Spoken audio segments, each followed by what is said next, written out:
नमस्कार, कैसे आप सब? उम्मीद करता हूँ बेहतर होंगे। जैसे कि मेरा नाम राजा कलाम, भारत ऑर्गेनिक से आज मैं पूर्वी चंपारण जिले के मधुबन के क्षेत्र में हूँ। मधुबन एक ब्लॉक है जहाँ पे हूँ। आज यहाँ पे देखने को मिला बहुत सारे पैमाने पे सब्जियों की खेती होती है, जो कि बड़ा अच्छा लगा। और लोग यहाँ रुक के अपने किसानों से मिलने का प्रयास किए।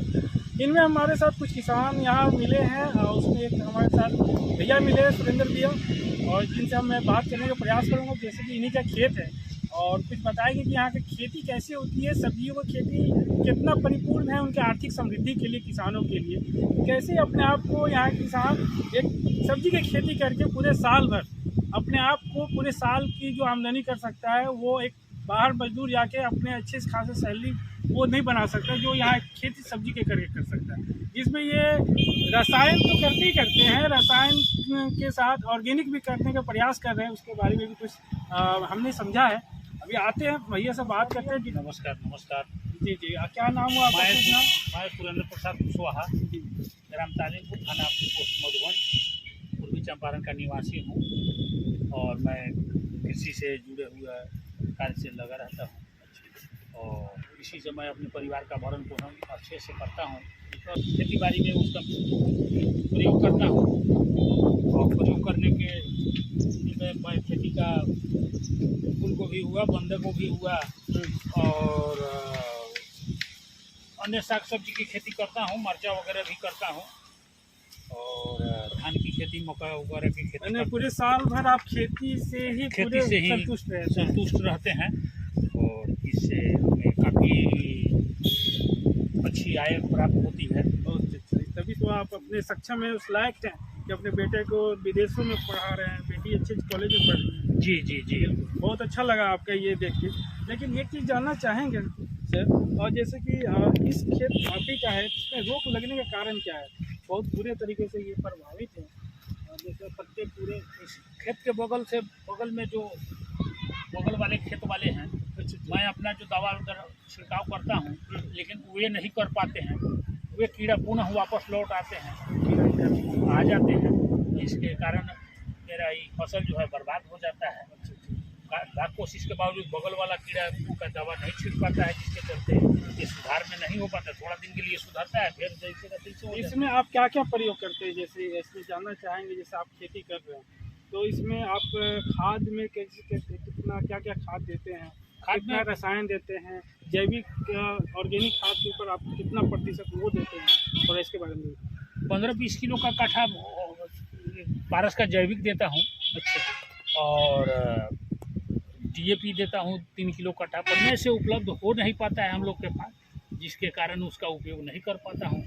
समय से उपलब्धता ना होना ही मेन कारण है। किसान आलस में पड़ जाते हैं और जैविक की तरफ से मुंह भंग करके और रसायन की तरफ जाके यही तो आसानी से मिल जाता है। आसानी से बाजार में जो मिल जाता है वहीं उपलब्ध होता है। कहीं ना कहीं हमें ये लगता है कि किसानों को महंगा भी पड़ता है रसायन खाद, बहुत महंगा पड़ता है।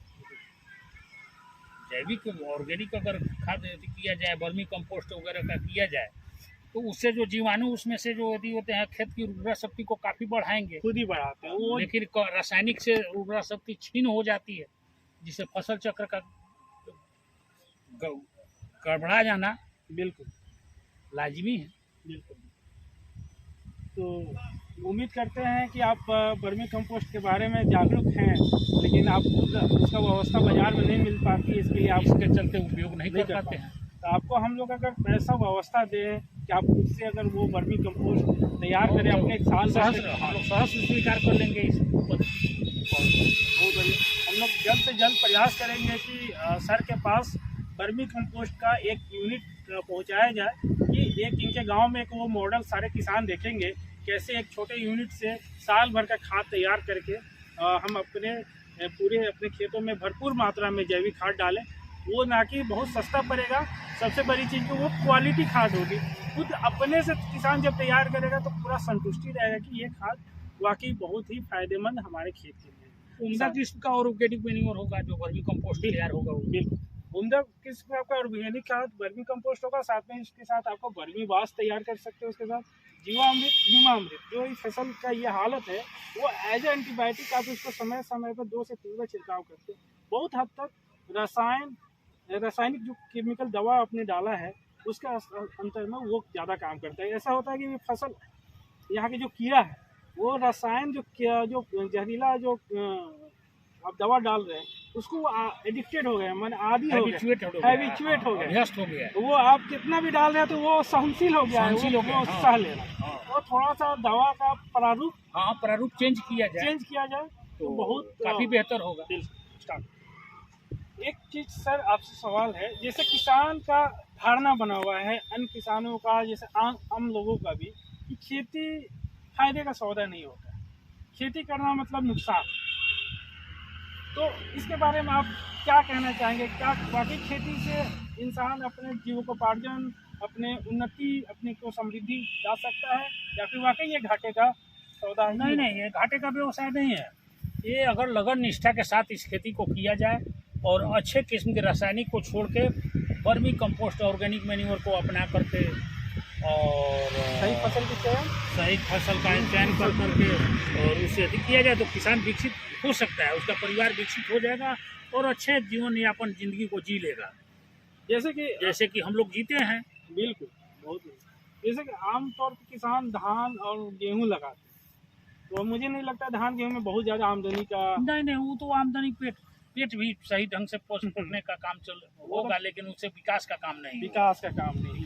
जैसे कि भैया ने बहुत मेहनत कर रहे हैं, रोग तो लगा हुआ है, देख रहे हैं कि ये टंकी से स्प्रे, उधर देख सकते हैं पूरे लोग लगे हुए हैं, ये छिड़काव का सिलसिला जारी है। थोड़ी परेशानी है, जब रोग आ जाती है तो वैसे ही जैसे घर में बच्चे बीमार पड़ते हैं तो कैसे माँ बाप अस्पताल का दौरा करते हैं, उसी तरह एक किसान के खेत में जब रोग लगता है ना तो वैसे चैन हो जाता है, सब कुछ छोड़ करके रातों की नींद गायब होता है।